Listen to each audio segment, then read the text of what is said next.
ನಮಸ್ಕಾರ ಸ್ನೇಹಿತರೆ. 2024ರ ಲೋಕಸಭಾ ಚುನಾವಣೆ ಫಲಿತಾಂಶದಿಂದ ಗಾಯಗೊಂಡಿರೋ ಹುಲಿಯಂತಾಗಿದ್ದಾರೆ ಡಿ ಕೆ ಶಿವಕುಮಾರ್ ಅವರು. ಈಗ ಅವರು ಉರುಳಿಸಲಿರುವ ದಾಳ ಮತ್ತೊಮ್ಮೆ ಕುತೂಹಲಕ್ಕೆ ಕಾರಣವಾಗಿದೆ. ಹಾಗಾದ್ರೆ ಡಿ ಕೆ ಶಿವಕುಮಾರ್ ಅವರು ಕೊಡ್ತಾ ಇರ್ತಕ್ಕಂತ ಟ್ವಿಸ್ಟ್ ಏನು? ಡಿ ಕೆ ಉರುಳಿಸೋದಕ್ಕೆ ಹೊರಟಿರ್ತಕ್ಕಂತ ದಾಳ ಆದ್ರೂ ಏನು? ಎಲ್ಲದರ ಬಗ್ಗೆ ಮಾಹಿತಿ ಕೊಡ್ತೀನಿ. ದಯಮಾಡಿ ನಮ್ಮ ಚಾನಲ್ ನ ಸಬ್ಸ್ಕ್ರೈಬ್ ಮಾಡಿ, ವಿಡಿಯೋನ ಲೈಕ್ ಮಾಡಿ, ಶೇರ್ ಮಾಡಿ. ಸ್ನೇಹಿತರೆ, ಡಿ ಕೆ ಸುರೇಶ್ ಅವರ ಸೋಲು ಬೆಂಗಳೂರು ಗ್ರಾಮಾಂತರದಲ್ಲಿ ಹೀನಾಯವಾದ ಸೋಲು. 2,60,000ಕ್ಕೂ ಹೆಚ್ಚು ಮತಗಳ ಅಂತರದಿಂದ ಸೋಲೋದಿದೆಯಲ್ಲ, ಆಲ್ಮೋಸ್ಟ್ ಆಲ್ ಬೆಂಗಳೂರು ಗ್ರಾಮಾಂತರದಲ್ಲಿ ಬರ್ತಕ್ಕಂತಹ ವಿಧಾನಸಭಾ ಕ್ಷೇತ್ರಗಳಲ್ಲಿ ಹೀನಾಯವಾದ ಹಿನ್ನಡೆ ಅನುಭವಿಸಿದ್ದಾರೆ ಡಿ ಕೆ ಶಿವಕುಮಾರ್ ಅವರು. ಸ್ನೇಹಿತರೆ, ನಿಮ್ಗೆ ನೆನಪಿರ್ಬೋದು, 2024ರ ಲೋಕಸಭಾ ಚುನಾವಣೆ ನಡೆಯೋದಕ್ಕೂ ಮುಂಚೆ ಇದ್ದಂತ ವಾತಾವರಣ ಇತ್ತಲ್ಲ, ಡಿ ಕೆ ಮುಂದಿನ ಮುಖ್ಯಮಂತ್ರಿ ಆದೇ ಆಗ್ತಾರೆ, ಕಾಂಗ್ರೆಸ್ನವರು 14ಕ್ಕಿಂತ ಹೆಚ್ಚು ಸೀಟ್ಗಳನ್ನು ಗೆದ್ದೇ ಗೆಲ್ತಾರೆ ಅನ್ನುವ ವಾತಾವರಣ ಇತ್ತು. ಆದರೆ ಎಲೆಕ್ಷನ್ ರಿಸಲ್ಟ್ ಬಂದಾಗ ಎಲ್ಲ ಉಲ್ಟಾ ಹೊಡಿತು. ಡಿಕೆಗೆ ತಮ್ಮದೇ ಆದ ಸ್ವಕ್ಷೇತ್ರ ಗ್ರಾಮಾಂತರನ ಗೆಲ್ಲೋದಿಕ್ಕೆ ಆಗ್ಲಿಲ್ಲ. ಹಾಗಾದ್ರೆ ಇದು ಹೀಗೆ ಮುಂದುವರೆದ್ರೆ ಖಂಡಿತ ನಾನು ಮುಂದೊಂದಿನ ಸಿಎಂ ಆಗ್ತೇನೆ ಅನ್ನುವ ಕನಸಿಗೆ ತಣ್ಣೀರು ಹರಿಸೋದು ಗ್ಯಾರಂಟಿ. ಈ ಎಲ್ಲದನ್ನು ಗ್ರಹಿಸಿರ್ತಕ್ಕಂಥ ಡಿ ಕೆ ಶಿವಕುಮಾರ್ ಅವರು ಈಗ ಖುದ್ದು ದಾಳ ಉರುಳಿಸೋದಕ್ಕೆ ಸ್ಟಾರ್ಟ್ ಮಾಡಿದ್ದಾರೆ. ಈಗ ಪರಿಸ್ಥಿತಿ ಹೆಂಗಾಗಿದೆ ಡಿ ಕೆ ಶಿವಕುಮಾರ್ ಅವರಿಗೆ ಅಂದ್ರೆ, ಈಗ ಇರತಕ್ಕಂತ ಕೆಪಿಸಿಸಿ ಹುದ್ದೆನಾದ್ರೂ ಉಳಿಲಿ, ಈಗ ನಾನು ಅಧಿಕಾರ ನಡೆಸ್ತಾ ಇರ್ತಕ್ಕಂತ ಉಪಮುಖ್ಯಮಂತ್ರಿ ಹುದ್ದೆನಾದ್ರೂ ಉಳಿಲಿ ಅನ್ನುವ ಪರಿಸ್ಥಿತಿಗೆ ಬಂದಿದ್ದಾರೆ ಡಿ ಕೆ ಶಿವಕುಮಾರ್ ಅವರು. ಈ ಗ್ರಾಮಾಂತರ ಸೋಲಿನ ನಂತರ ಡಿ ಕೆ ಶಿವಕುಮಾರ್ ಅವರಿಗೆ ಒಂದಂತೂ ಸ್ಪಷ್ಟ ಆಗಿದೆ, ನಾನು ಈ ಬಾರಿ ಮುಖ್ಯಮಂತ್ರಿ ಆಗುವ ಕನಸು ಈಡೇರುವ ಪರಿಸ್ಥಿತಿ ನನಗೆ ಇಲ್ಲ. ಅಂದ್ರೆ ಎಲ್ಲವೂ ಪ್ರತಿಕೂಲ ಪರಿಣಾಮಗಳೇ ನನಗೆ ಬಂದಿರೋದು.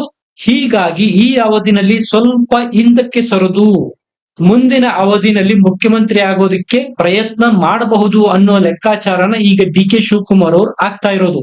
ಯಾಕಂದ್ರೆ ಈ ಕಡೆ ಡಿ ಕೆ ಶಿವಕುಮಾರ್ ಅವರ ಸಹೋದರನ ಸೋಲಿನಿಂದಾಗಿ ಆ ಕಡೆ ಸಿದ್ದರಾಮಯ್ಯ ಅವರಿಗೆ ಆನೆ ಬಲ ಬಂದಂತಾಗಿದೆ. ಅವರು ಆತ್ಮವಿಶ್ವಾಸನ ಜಾಸ್ತಿ ಮಾಡ್ಕೊಂಡು ಇನ್ನೂ ಮುನ್ನುಗ್ತಾ ಇದ್ದಾರೆ. ಇನ್ಮೇಲೆ ಡಿ ಕೆ ಶಿವಕುಮಾರ್ ಅವರ ಮಾತಿಗೆ ಎಲ್ಲದಕ್ಕೂ ತಲೆ ಆಡಿಸದೇ ಇರಬಹುದು ಸಿದ್ದರಾಮಯ್ಯ ಅವರು. ಅಂತಹ ಪರಿಸ್ಥಿತಿ ಬಂದಿದೆ ಡಿ ಕೆ ಶಿವಕುಮಾರ್ ಅವರಿಗೆ ಅವರ ಸಹೋದರನ ಸೋಲಿನ ನಂತರ. ಈಗ ಡಿ ಕೆ ಶಿವಕುಮಾರ್ ಅವರ ಲೆಕ್ಕಾಚಾರ ಏನು ಅನ್ನೋದನ್ನ ತಿಳ್ಕೊಳ್ಳೋಣ. ಲೋಕಸಭಾ ಚುನಾವಣೆ ಅಂತೂ ಮುಗಿದೋಗಿದೆ. ಈಗ ಬೈ ಎಲೆಕ್ಷನ್ಗಳು ಬರ್ತಾ ಇದೆ. ಅದರಲ್ಲೂ ಚನ್ನಪಟ್ಟಣ ಕ್ಷೇತ್ರದ ಬೈ ಎಲೆಕ್ಷನ್, ಮಂಡ್ಯ ಕ್ಷೇತ್ರದಿಂದ ಕುಮಾರಸ್ವಾಮಿ ಅವರು ಆಯ್ಕೆಯಾದ್ರಲ್ಲ, ಅವರ ವಿಧಾನಸಭಾ ಕ್ಷೇತ್ರ ಚನ್ನಪಟ್ಟಣ, ಅಲ್ಲಿಗೆ ರಾಜೀನಾಮೆ ಕೊಟ್ಟಿದ್ದಾರೆ. 6 ತಿಂಗಳೊಳಗೆ ಅಲ್ಲಿ ಬೈ ಎಲೆಕ್ಷನ್ ನಡೆಯುತ್ತೆ. ಇದು ಮತ್ತೊಂದು ಜಿದ್ದಾಜಿದ್ದಿನ ಕದನ ಕಣ ಆಗಿ ಏರ್ಪಡ್ತಾ ಇದೆ. ದಶಕಗಳಿಂದ ಬದ್ಧ ವೈರಿಗಳಾಗಿರ್ತಕ್ಕಂತಹ ಡಿ ಕೆ ಶಿವಕುಮಾರ್ ಅವರ ಫ್ಯಾಮಿಲಿ ಮತ್ತು ಕುಮಾರಸ್ವಾಮಿ ಅವರ ಫ್ಯಾಮಿಲಿಯ ನಡುವೆ ಮತ್ತೊಂದು ಅಚ್ಚರಿಯ ಕಾದಾಟಕ್ಕೆ ಚನ್ನಪಟ್ಟಣ ಕ್ಷೇತ್ರ, ಚನ್ನಪಟ್ಟಣದ ವಿಧಾನಸಭಾ ಕ್ಷೇತ್ರ ಬೈ ಎಲೆಕ್ಷನ್ ಈಗ ಸಿದ್ಧಗೊಳ್ತಾ ಇದೆ. ಚನ್ನಪಟ್ಟಣ ಕ್ಷೇತ್ರದಲ್ಲಿ ಯಾರು ನಿಲ್ಬಹುದು? ಇಲ್ಲಿ ಬಿಜೆಪಿ ಮತ್ತು ಜೆಡಿಎಸ್ ಇಬ್ರು ಮೈತ್ರಿ ಮಾಡ್ಕೊಂಡಿದ್ದಾರೆ. ಮೈತ್ರಿ ಅಭ್ಯರ್ಥಿಯಾಗಿ ಯೋಗೇಶ್ವರ್ ಅವರು ನಿಲ್ತಾರಾ ಅಥವಾ ನಿಖಿಲ್ ಕುಮಾರಸ್ವಾಮಿ ಅವರು ನಿಲ್ತಾರಾ ಅನ್ನುವ ಚರ್ಚೆಗಳು ಬಿಜೆಪಿ ಮತ್ತು ಜೆಡಿಎಸ್ ಮೈತ್ರಿಕೂಟದಲ್ಲಿ ನಡೀತಾ ಇದ್ರೆ, ಈ ಕಡೆ ಕಾಂಗ್ರೆಸ್ ನಿಂದ ಸೋತಿರ್ತಕ್ಕಂತ ಡಿ ಕೆ ಸುರೇಶ್ ಅವರನ್ನು ಇಲ್ಲಿಂದ ನಿಲ್ಲಿಸಬೇಕು ಅನ್ನೋ ಚರ್ಚೆಗಳಿದೆ. ಅವರೇ ಹೇಳ್ದಂಗೆ ಅಚ್ಚರಿಯ ಅಭ್ಯರ್ಥಿನ ಆಗ್ತೀವಿ ಅಂತ ಈ ಹಿಂದೆ ಹೇಳಿದ್ರು. ಅಚ್ಚರಿಯ ಅಭ್ಯರ್ಥಿ ಅಂತೇಳಿ ದರ್ಶನ್ ಅವರನ್ನು ಚನ್ನಪಟ್ಟಣ ಕ್ಷೇತ್ರದಿಂದ ನಿಲ್ಲಿಸಬೇಕು ಅನ್ನೋ ಪ್ಲಾನ್ ನ ಡಿ ಕೆ ಸುರೇಶ್ ಮತ್ತು ಡಿ ಕೆ ಶಿವಕುಮಾರ್ ಅವರು ಮಾಡಿದ್ರು. ಆದರೆ ಕಾಕತಾಳೀಯವೋ ಏನೋ ಅನ್ನುವಂತೆ ದರ್ಶನ್ ಅವರು ಕೊಲೆ ಕೇಸ್ನಲ್ಲಿ ಬುಕ್ ಆಗಿ ಈಗ ತನಿಖೆಯನ್ನು ಎದುರಿಸ್ತಾ ಇದ್ದಾರೆ, ಜೈಲಲ್ಲಿದ್ದಾರೆ. ಈ ಎಲ್ಲದರ ನಡುವೆ ಡಿ ಕೆ ಶಿವಕುಮಾರ್ ಅವರು ತಮ್ಮ ಒಕ್ಕಲಿಗ ನಾಯಕತ್ವದ ಪ್ರತಿಷ್ಠೆಯನ್ನು ಉಳಿಸಿಕೊಳ್ಳಬೇಕಾಗಿದೆ. ಬೆಂಗಳೂರು ಗ್ರಾಮಾಂತರ ಕ್ಷೇತ್ರದಲ್ಲಾದಂತ ಹಿನ್ನಡೆ ಒಕ್ಕಲಿಗ ನಾಯಕತ್ವಕ್ಕೆ ದೊಡ್ಡ ಪೆಟ್ಟು ಕೊಟ್ಟಿದೆ. ಮರಳಿ ಆ ಸ್ಥಾನನ ಅಲಂಕರಿಸಬೇಕಾದ್ರೆ ತಾನೇ ಖುದ್ದು ಅಖಾಡಕ್ಕೆ ಇಳಿಯಬೇಕು ಅನ್ನೋ ನಿರ್ಧಾರಕ್ಕೆ ಡಿ ಕೆ ಶಿವಕುಮಾರ್ ಅವರು ಬಂದಿದ್ದಾರೆ ಅಂತ ಹೇಳಲಾಗ್ತಾ ಇದೆ. ಈಗಾಗಲೇ ಗ್ರಾಮಾಂತರ ಬೆಂಗಳೂರಿನಲ್ಲಿ ಸೋತು ಸುಣ್ಣಾಗಿ ದೊಡ್ಡ ಪೆಟ್ಟು ತಿಂದಿದ್ದಾರೆ ಡಿ ಕೆ ಶಿವಕುಮಾರ್ ಅವರು. ಈಗ ಮತ್ತೊಮ್ಮೆ ಏನಾದ್ರೂ ಚನ್ನಪಟ್ಟಣ ಕ್ಷೇತ್ರದಲ್ಲಿ ಸೋತರೆ ಅದು ಗಾಯದ ಮೇಲೆ ಬರೆ ಹಾಕಿದಂತಾಗತ್ತೆ. ತನ್ನ ರಾಜಕೀಯ ಜೀವನ ಮುಸುಕಾಗಬಹುದು, ಹಿನ್ನಡೆಯಾಗಬಹುದು ಅನ್ನೋ ಲೆಕ್ಕಾಚಾರನ ಈಗ ಡಿ ಕೆ ಶಿವಕುಮಾರ್ ಅವರು ಆಗ್ತಾ ಇದ್ದಾರೆ. ಚನ್ನಪಟ್ಟಣದಲ್ಲಿ ಏನಾದ್ರೂ ಸೋತ್ರೆ ಡಿ ಕೆ ಶಿವಕುಮಾರ್ ಅವರ ನಾಯಕತ್ವದ ಮೇಲೇನೆ ಪ್ರಶ್ನೆಗಳು ಹೇಳೋದಕ್ಕೆ ಶುರುವಾಗುತ್ತೆ. ಕಾಂಗ್ರೆಸ್ನ ಒಳವಲಯದಲ್ಲೇ ಕಾಂಗ್ರೆಸ್ಸಿಗರೇ ಬೊಟ್ಟು ಮಾಡಿ ತೋರಿಸೋದಕ್ಕೆ ಶುರು ಮಾಡ್ತಾರೆ. ಬೆಂಗಳೂರು ಗ್ರಾಮಾಂತರನು ಸೋತ್ರಿ, ಚನ್ನಪಟ್ಟಣನೂ ಸೋತ್ರಿ, ನಿಮ್ಮ ನಾಯಕತ್ವದಲ್ಲಿ ಮುಂದೆ ನಾವು ಚುನಾವಣೆ ಎದುರಿಸಿದ್ರೆ ಗೆಲ್ತೀವಿ ಅನ್ನೋ ಗ್ಯಾರಂಟಿ ಏನು ಅನ್ನೋ ಪ್ರಶ್ನೆಗಳು ಹೇಳೋದ್ರಲ್ಲಿ ಯಾವುದೇ ಸಂದೇಹ ಇಲ್ಲ. ಈ ಎಲ್ಲ ಮುನ್ಸೂಚನೆಗಳನ್ನು ಸಹ ಡಿ ಕೆ ಶಿವಕುಮಾರ್ ಅವರು ಗ್ರಹಿಸಿದ್ದಾರೆ. ಹಾಗಾಗಿ ಅವರು ನಿರ್ಧಾರ ಮಾಡಿದ್ದಾರೆ, ಶತಾಯಗತಾಯ ಚನ್ನಪಟ್ಟಣ ಬೈ ಎಲೆಕ್ಷನ್ ನ ಗೆಲ್ಲಲೇಬೇಕು, ಕುಮಾರಸ್ವಾಮಿ ಅವರಿಗೆ ತಿರುಗೇಟು ಕೊಡಲೇಬೇಕು, ಕಳೆಗುಂದಿ ಹೋಗಿರ್ತಕ್ಕಂತ ತನ್ನ ಒಕ್ಕಲಿಗ ನಾಯಕತ್ವದ ವರ್ಚಸ್ಸನ್ನು ಮರಳಿ ಪಡೆಯಬೇಕು ಅಂತ ಡಿ ಕೆ ಶಿವಕುಮಾರ್ ಅವರು ನಿರ್ಧಾರ ಮಾಡಿಯಾಗಿದೆ. ಈಗ ಕುತೂಹಲ ಗರಿಗೆದರಿರೋದು ಏನಕ್ಕಪ್ಪ ಅಂದ್ರೆ ಚನ್ನಪಟ್ಟಣ ಕ್ಷೇತ್ರದಿಂದ ಕಾಂಗ್ರೆಸ್ ಅಭ್ಯರ್ಥಿ ಯಾರಾಗಲಿದ್ದಾರೆ ಅನ್ನೋದು. ಇದಕ್ಕೆ ಖುದ್ದು ಇಂಡೈರೆಕ್ಟ್ ಆಗಿ ಡಿ ಕೆ ಶಿವಕುಮಾರ್ ಅವರೇ ಸಂಕೇತಗಳನ್ನು ಕೊಡ್ತಾ ಇರೋದ್ರ ಹಿನ್ನೆಲೆಯಲ್ಲಿ ವಿಶ್ಲೇಷಣೆ ಮಾಡಿ ನೋಡೋದಾದ್ರೆ ಚನ್ನಪಟ್ಟಣ ಕ್ಷೇತ್ರಕ್ಕೆ ತಾನೇ ನಿಲ್ಲೋದಕ್ಕೆ ಅಂದ್ರೆ ಡಿ ಕೆ ಶಿವಕುಮಾರ್ ಅವರೇ ನಿಲ್ಲೋದಕ್ಕೆ ಮನಸ್ಸು ಮಾಡಿದಂತಿದೆ.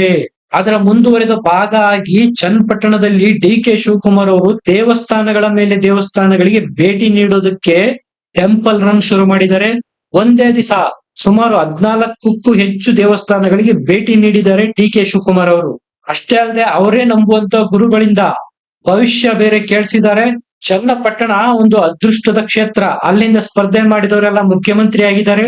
ಹಾಗಾಗಿ ನಿಮಗೂ ಸಹ ಅದೃಷ್ಟದ ಬಾಗಿಲು ತೆರೆಯಬೇಕಾದ್ರೆ ಚನ್ನಪಟ್ಟಣದಿಂದ ಸ್ಪರ್ಧೆ ಮಾಡಿ ಅನ್ನುವ ಸಲಹೆಗಳನ್ನು ಸಹ ಡಿ ಕೆ ಶಿವಕುಮಾರ್ ಅವರಿಗೆ ಅವರು ನಂಬಿರ್ತಕ್ಕಂಥ ಗುರುಗಳು ಕೊಟ್ಟಿದ್ದಾರಂತೆ.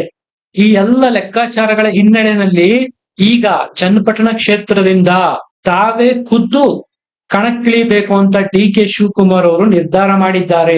ಯಾಕೆಂದ್ರೆ ಡಿ ಕೆ ಸುರೇಶ್ ಅವರನ್ನು ಮತ್ತೆ ಇಲ್ಲಿ ನಿಲ್ಲಿಸಿದ್ರೆ ಮೈತ್ರಿ ಅಂತೂ ಮಾಡ್ಕೋತಾರೆ ಜೆಡಿಎಸ್ ಮತ್ತು ಬಿಜೆಪಿ ಅವರು, ಮತ್ತೆ ಎಲ್ಲಿ ಮುಖಭಂಗ ಅನುಭವಿಸ್ಬೇಕಾಗುತ್ತೋ ಅನ್ನೋದು ಸಹ ಡಿ ಕೆ ಶಿವಕುಮಾರ್ ಅವರ ತಲೆಯಲ್ಲಿ ಇದೆ. ಡಿ ಕೆ ಶಿವಕುಮಾರ್ ಅವರ ಪ್ಲಾನ್ ಏನಪ್ಪಾ ಅಂದ್ರೆ ಡಿ ಕೆ ಸುರೇಶ್ ಅವರನ್ನು ಕನಕಪುರ ಕ್ಷೇತ್ರದಿಂದ ಹೇಗೋ ಮಾಡಿ ಆರಾಮಾಗಿ ನಿಲ್ಲಿಸಿ ಗೆಲ್ಲಿಸಿಕೊಂಡು ಬರಬಹುದು. ಚನ್ನಪಟ್ಟಣ ಟಫ್ ಇರೋದ್ರಿಂದ ಮೇಲಾಗಿ ಅಲ್ಲಿ ಸಿ ಪಿ ಯೋಗೇಶ್ವರ್ ಅವರು ತಮ್ಮದೇ ಆದ ವರ್ಚಸ್ಸನ್ನು ಹೊಂದಿದ್ದಾರೆ. ಬಿಜೆಪಿ ಮತ್ತು ಜೆಡಿಎಸ್ ನ ಮತಗಳು ಒಂದಾದ್ರೆ ಗೆಲುವು ಕಷ್ಟ. ಹಾಗಾಗಿ ತಾನೇ ತನ್ನ ವರ್ಚಸ್ಸನ್ನು ಪಣಕ್ಕಿಟ್ಟು ಕಣಕ್ಕಿಳಿಬೇಕು ಅನ್ನೋದು ಡಿ ಕೆ ಶಿವಕುಮಾರ್ ಅವರು ಮಾಡಿರ್ತಕ್ಕಂಥ ಪ್ಲಾನು. ಈ ಕಡೆ ಬಿಜೆಪಿ ಮತ್ತು ಜೆಡಿಎಸ್ ನವರು ರಾಜ್ಯದಲ್ಲಿ ಮೈತ್ರಿ ಮಾಡಿಕೊಂಡು ಕಾಂಗ್ರೆಸ್ನ ನಾಗಾಲೋಟವನ್ನು ತಡೆದಿದ್ದಾರೆ. ಹಳೆ ಮೈಸೂರು ಭಾಗದಲ್ಲಿ ಜೆಡಿಎಸ್ ನ ಮತಗಳು ಬಿಜೆಪಿಗೆ ಸಾಕಷ್ಟು ಪ್ರಮಾಣದಲ್ಲಿ ಬಿದ್ದಿರೋದ್ರಿಂದ ಆ ಕ್ಷೇತ್ರಗಳಲ್ಲಿ ಬಿಜೆಪಿಯ ಅಭ್ಯರ್ಥಿಗಳು ಸಹ ಗೆದ್ದಿದ್ದಾರೆ. ಇದನ್ನೇ ಮುಂದುವರಿಸಬೇಕು ಅಂತ ಬಿಜೆಪಿ ಮತ್ತು ಜೆಡಿಎಸ್ ನ ನಾಯಕರು ಡಿಸೈಡ್ ಮಾಡಿಯಾಗಿದೆ. ಒಂದು ವೇಳೆ ತ್ರಿಕೋನ ಸ್ಪರ್ಧೆ ಏನಾದ್ರೂ ಏರ್ಪಟ್ಟಿದ್ದರೆ ಬೆಂಗಳೂರು ಗ್ರಾಮಾಂತರ ಕ್ಷೇತ್ರದಲ್ಲಿ ಮತ್ತೊಮ್ಮೆ ಡಿ ಕೆ ಸುರೇಶ್ ಅವರೇ ಗೆಲ್ತಾ ಇದ್ರು. ಬಿಜೆಪಿ ಮತ್ತು ಜೆಡಿಎಸ್ ನವರು ಒಂದಾಗಿ ವೋಟ್ ನ ಕನ್ಸಾಲಿಡೇಟ್ ಮಾಡಿದ್ರಿಂದ ಸುರೇಶ್ ಅವರಿಗೆ ಹಿನ್ನಡೆಯಾಯ್ತು.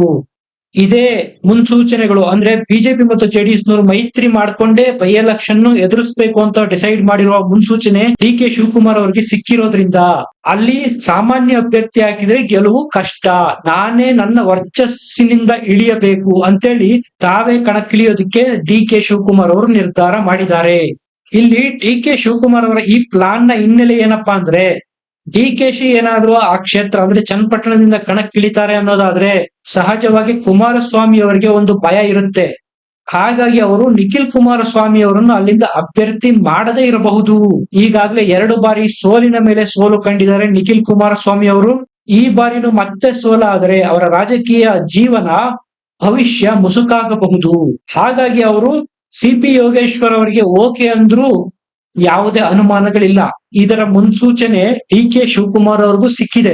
ಹಾಗಾಗಿ ತಾವೇ ಕಣಕ್ಕಿಳಿಯೋದಕ್ಕೆ ಮುಂದೆ ಬಂದಿದ್ದಾರೆ. ಸ್ನೇಹಿತರೆ, ಇದರ ಬಗ್ಗೆ ನಿಮ್ಗೇನ್ ಅನ್ಸುತ್ತೆ? ಚನ್ನಪಟ್ಟಣ ಹೈ ವೋಲ್ಟೇಜ್ ಕ್ಷೇತ್ರ ಆಗುತ್ತಾ? ಈ ಬಾರಿ ಡಿ ಕೆ ಶಿವಕುಮಾರ್ ಮತ್ತು ಬಿಜೆಪಿ ಅಭ್ಯರ್ಥಿಯ ನಡುವೆ ಯಾರು ಚನ್ನಪಟ್ಟಣ ಬೈ ಎಲೆಕ್ಷನ್ ಕ್ಷೇತ್ರನ ಗೆಲ್ಲಬಹುದು?